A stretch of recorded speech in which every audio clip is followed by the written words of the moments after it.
Aeroporto di Agrigento, l'onorevole Calogero Pisano ne rivendica la paternità e risponde senza citazioni dirette a Ida Carmina, il deputato nazionale dei 5 Stelle che aveva espresso soddisfazione per il procedere dell'iter di realizzazione dello scalo aeroportuale della città dei Templi, sottointendendo il suo sostegno all'iniziativa.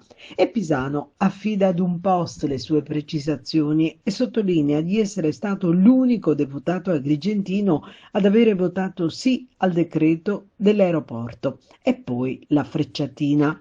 C'è chi ha deciso di votare contro il decreto Sud, il testo legislativo che ha reso realmente possibile la realizzazione di uno scalo aeroportuale di Agrigento, dice, ma che oggi si propone ai cittadini come sostenitore convinto dell'opera. Un atteggiamento grottesco e paradossale, afferma Pisano, che sottolinea il voto finale in aula è il momento in cui si decide davvero. È lì che ogni deputato si assume la responsabilità chiara davanti ai cittadini. E poi torna a ribadire: io ho votato sì e sono stato l'unico deputato della provincia agrigentina a farlo.